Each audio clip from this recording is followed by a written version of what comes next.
Hey y'all, welcome back to my channel. My name is Taya and this is Taya's Turning Pages.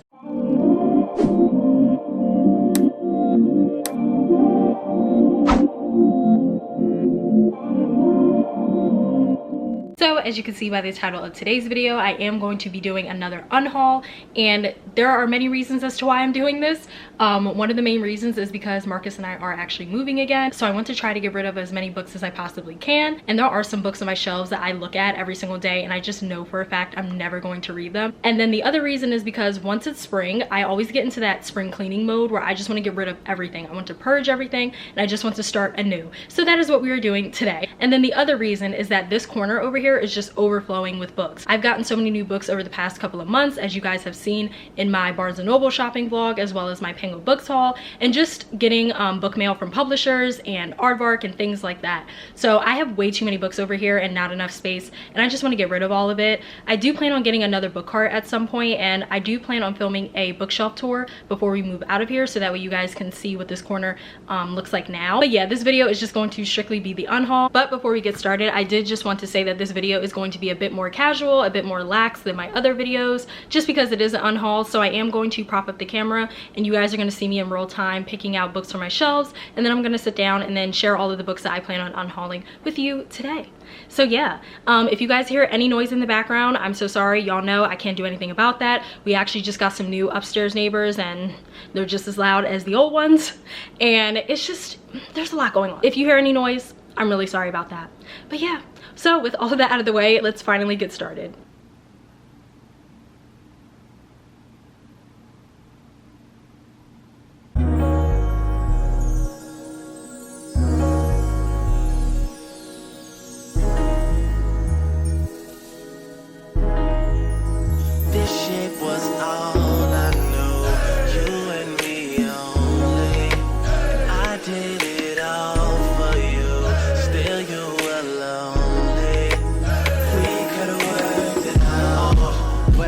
Things change. It's funny how someone else's success brings pain. When you're no longer involved, that person has it all, and you just stuck standing there. But I'm gonna need you to say something, baby. Say something, baby. Say something, baby. Say something. I'm gonna need you to say something, baby. I'm gonna need you to say something, baby. I am the topic of conversation. It's a celebration. Let's toast to the fact that I moved out my mama basement to a condo downtown, cause it's all about location. I sit and drink wine and watch Californication of life.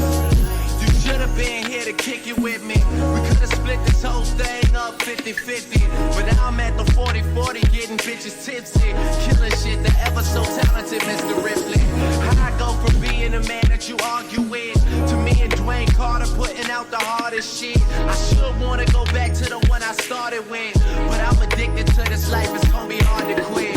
Yeah, just ask me how things are coming along.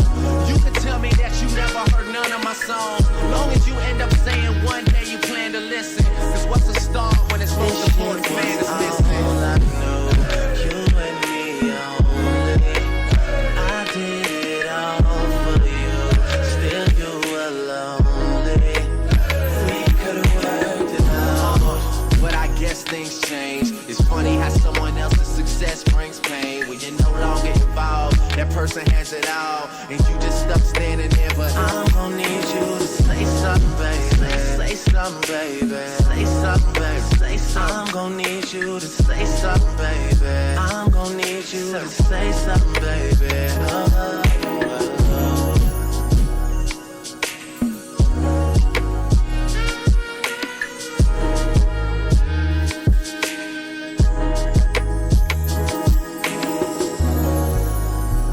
So as you guys can see, I am now finished. I have a huge pile of books over here, and some of these books might shock some of y'all, and to be honest, one of them actually does shock me because I really thought that I was going to read this book at some point, but I'm just not really interested in this author or their works anymore, and we'll get into that a little bit later. Also, ignore this pile back here. These are the books I was talking about earlier that I said were overflowing and that I have no space for. So now that I'm getting rid of all of these books, I'm going to try to make room for these. And like I said, I do plan on buying another book cart, so hopefully once I get that, this will all be taken care of. So I'm not going to go in any particular order. I'm just going to grab whatever book I see first, and the first book that I have here is You by Caroline Kepnes. So there's really no like bad reason as to why I want to unhaul this book. It's simply just because I feel like the wave for this has passed. This book is based on season 1 of You, and I do keep up with the show on Netflix, and I've already watched season 1 when it first came out, so I don't really have any interest in like diving back into season 1, especially now after all this time has passed, and go back in time and like read about Beck and Joe. I just like have no interest in that. So I am going to get rid of this, which is really sad kind of, because I remember going to Barnes & Noble specifically to get this book because I wanted to read it, but I just don't have any interest in reading it anymore, so hopefully this can go to a better home. The next book that I have here is The Paris Apartment by Lucy Foley. So this is another book that I actually talked about quite a bit on my channel, and I kept saying that I was actually really excited to dive into this one, and I kept putting this on multiple TBRs throughout the year, and I just never got around to it. And after hearing the lackluster reviews, I just have no interest in even picking this up now. And usually I'm not that type of reader or that type of person. If I hear a lot of people say that they don't like a book, that usually makes me want to pick it up and read it. When it comes to thrillers, I really don't have the patience for bad thrillers. Like, I just don't. Romance, I can get past that, you know, and other genres as well, literary fiction, whatever the case is. When it comes to thrillers, I just don't have the patience, like I said, for thrillers that are slow paced or that just don't really resonate with me. And a lot of people have talked about how slow paced this book is. They also talked about how boring it was, and they also talked about how it was just like too descriptive, and it was more telling versus showing. And I hate that in books. Like, I need you to be able to like really immerse me into this world if you're going to do all of that explaining and give all of those descriptions and things like that. So yeah, unfortunately, I just don't see myself picking this up anytime soon. If I do end up having a renewed interest in this, then I will just, you know, maybe pick it up at my library or something like that, or get an audiobook version of it. But I don't need this physically on my shelves. It's taking up too much space, and honestly, this book looks a little bit thick. And I'm also really not in the mood for a whodunit thriller, which is very surprising because I love a good whodunit, but I'm really in my romance bag right now. Like, that's all I'm focused on, so we gotta get rid of this. And I can give the synopsis for this one because it's on the back and it's very short, but it says, meet the residents of number 12, Rue des Amants.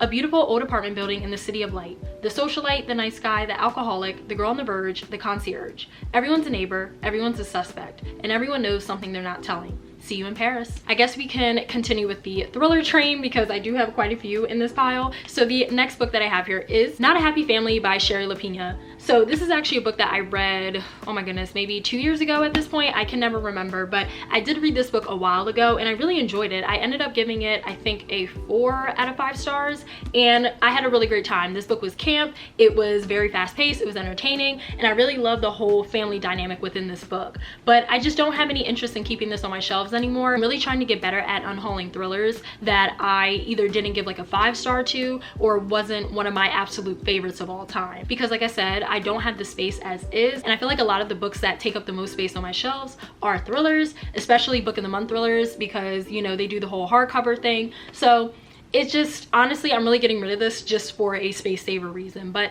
I definitely recommend picking up this book if you haven't read it already, because like I said, it's really entertaining. And this story actually follows a family who is very toxic. They do not get along at all. They really try to limit their interactions with one another unless it's the holidays. And the family actually meets up for Easter, and I think the night after their Easter dinner ends, the parents within the family end up getting murdered, and now everyone is a suspect, including the children, of course, and the story takes off from there. I'm sorry if the lighting is a little bit off. It's very cloudy outside today, and I have this like cell phone ring light that I attached to my camera to give me a little bit more of a balance, but I feel like it still just looks off. So I'm sorry, but it is what it is.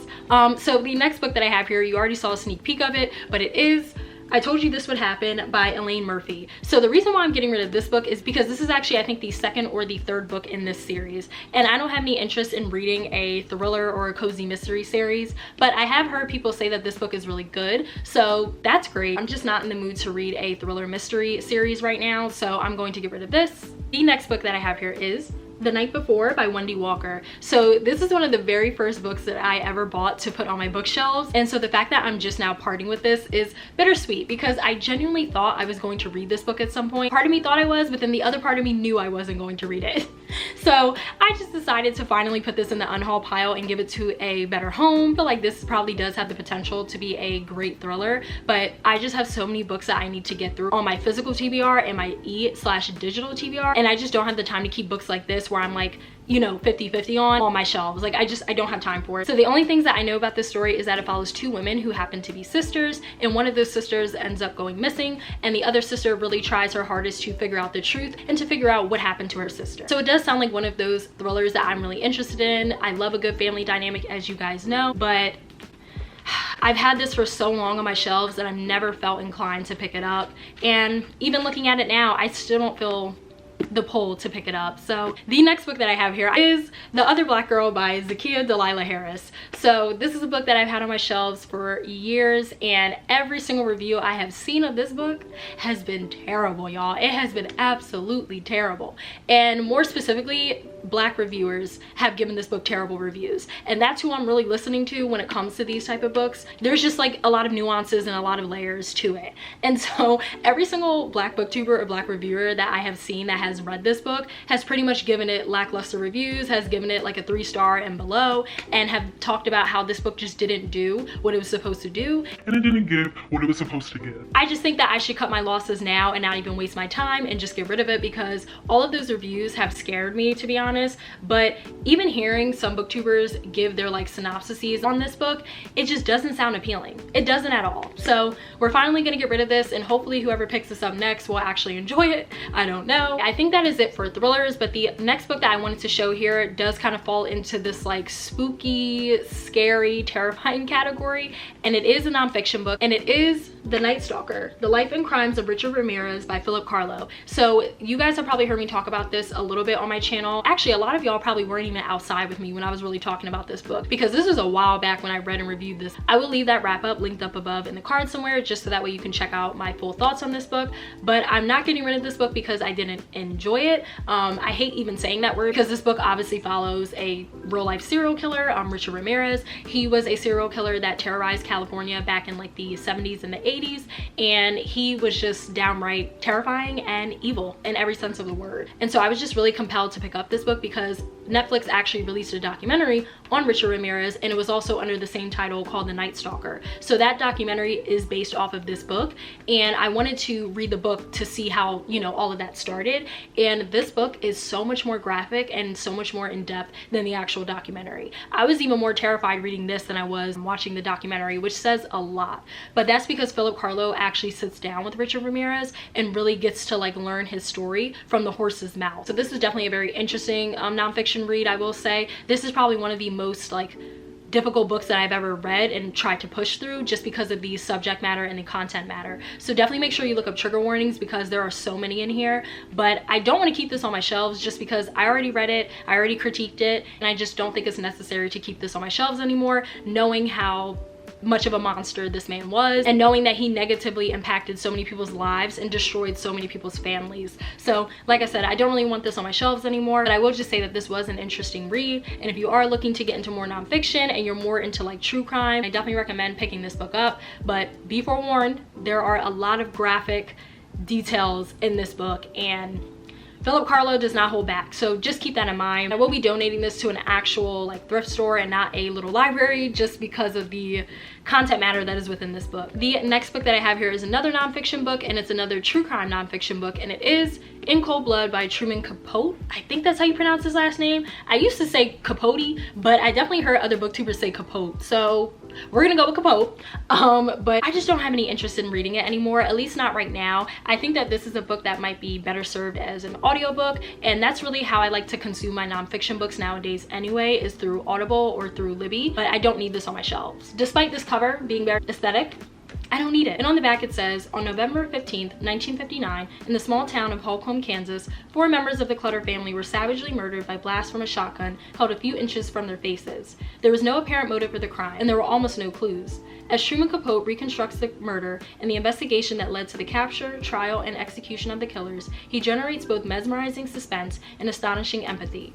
In Cold Blood is a work that transcends its moment, yielding poignant insights into the nature of American violence.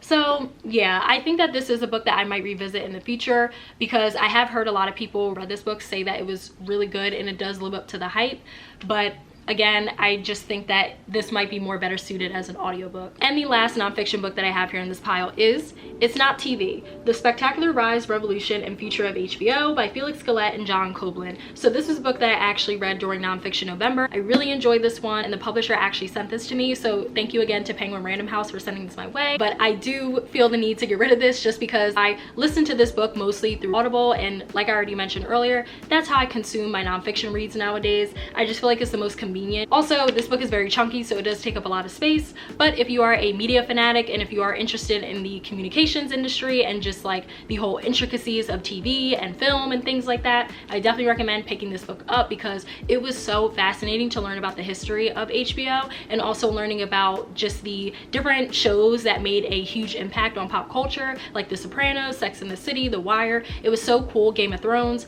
It was so cool to be able to read about how those shows even came to be and how important they were to the network and the overall culture and foundation of HBO. So yeah, there were also a lot of like disturbing things within this book. There were a lot of moments where art was imitating life and life was imitating art. Please make sure you look up trigger warnings because there are quite a few that I think you should be aware of before you dive into this book. Besides that, I still thought that this was a fascinating read. I just don't need it on my shelves anymore. The next book that I have here is The Night Circus by Erin Morgenstern.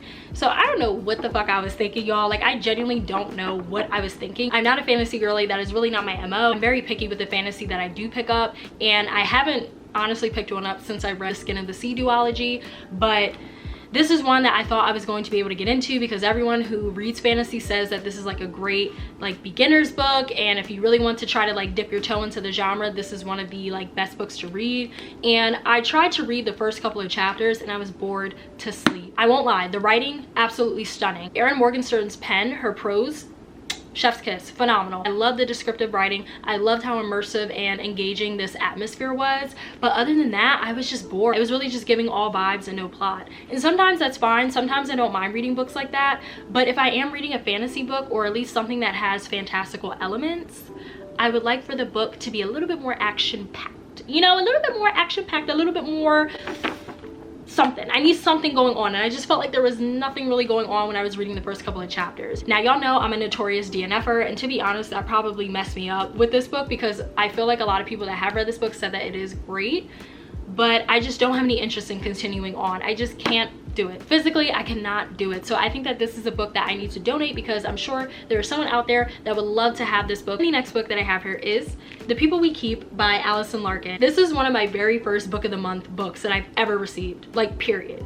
And I did not read it. Talk about Floppiana. Talk about Floppy. I really thought that this is going to be the book that I was going to read and give 5 out of 5 stars to and tell everybody to read this book, but it just never happened, and I don't see it ever happening. Every single time I see it on my shelf, I like stare at it for a little bit, but then I move on to something else, and I just think that that's a telltale sign that I need to let it go. The only things that I know about this book is that it is a coming of age story, and that is something that I love. You guys know I love a good coming of age story. I don't care how old I get. I just feel like that trope is so relatable, and I feel like a lot of us, of course, are still trying to figure out our own selves. No matter how old you are, we're still trying to figure out this thing called life. So I really like books like that because it makes me feel like less alone in that regard, but I just don't have any interest in picking this up. Like I don't anymore. So I am going to get rid of this one. I got this back in July 2021. So yeah, this was the first book that I ever got from Book of the Month because I started my Booktube channel on July 3rd, 2021. Wow, and I didn't even read this. I read so many other Book of the Month books, but I didn't read the first one I ever got.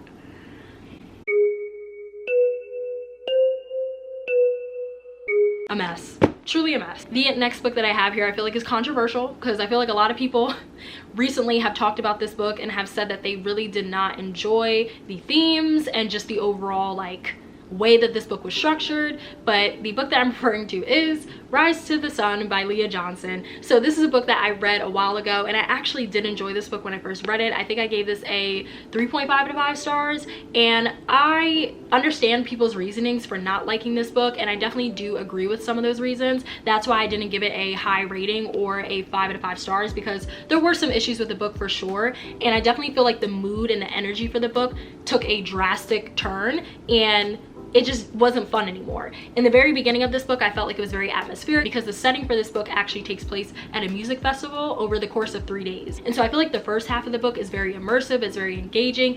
you truly feel like you're at the music festival with these girls and just having a great time and just experiencing all that a music festival has to offer. And one thing about me, I love music, clearly. Shout out to Alia. I love music, I love concerts, and that is something that I always look forward to. I love experiences more than anything. And so that's why I really resonated with this book, was more so for the setting and the music aspect. But in terms of the actual plot, when I look back on it now, I definitely see why people didn't enjoy this book, and I definitely understand the critiques for sure. When I first read this, I felt like I wasn't as good at being critical of books as I am now. So that's part of the reason why I have videos of me talking about this book and recommending it and saying like, oh yeah, this is a good book. But now getting older and also like being more comfortable with like reviewing and critiquing and just like being on my channel overall, I definitely see the issues with this book for sure. So I am going to give this to an actual thrift store versus putting it in a little library, because there are some triggers in this book, so please make sure you look them up. But I did like the representation when it came to just two black girls doing their thing and just having a great time at a music festival. I really did like that. I am going to be getting rid of this one, but it is what it is. I do love this cover though, I will say that. The next two books that I have here are actually duplicates, and I received these both from the publisher. I'm not sure if there was a mix-up or something like that, but they did give me two of the same book, and it is Maame, I think that's how you pronounce it, by Jessica George. So I actually think that I'm going to do a giveaway for this on my Bookstagram. Make sure you follow me over there. I will leave my Bookstagram link down below, as I always do. I do think that I am going to do a giveaway for these because I actually already have a copy of Maame. I don't need 3 copies of this book, especially because I haven't even read Maame yet. And the last book that I plan on unhauling is the book that I was referencing earlier, where I said a lot of you might be surprised about. I was surprised myself, but it has to be done because like I said, I'm not really vibing with this author's like work anymore. I don't really have any interest. But the book that I'm talking about is Love on the Brain by Ali Hazelwood.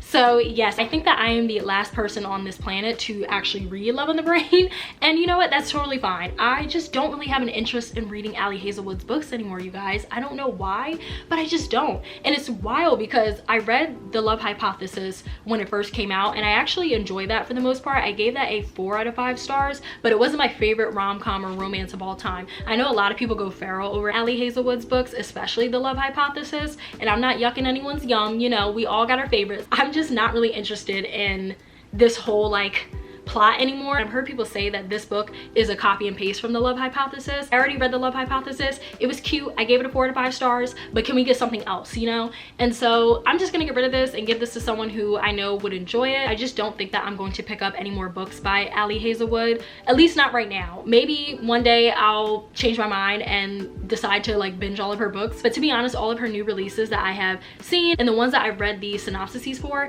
have not caught my interest. Sorry y'all, my camera died, so if the angle has changed a bit, that's why. But that is it for this video. Those are all of the books that I wanted to unhaul. I hope you guys enjoyed this video. Definitely make sure you like, comment, and subscribe. It really helps me and my channel out. And lastly, please make sure you follow me on Bookstagram as well as Storygraph. I'll leave all of that information linked down below, as well as at the end of the video like I always do. I will see you guys in my next video.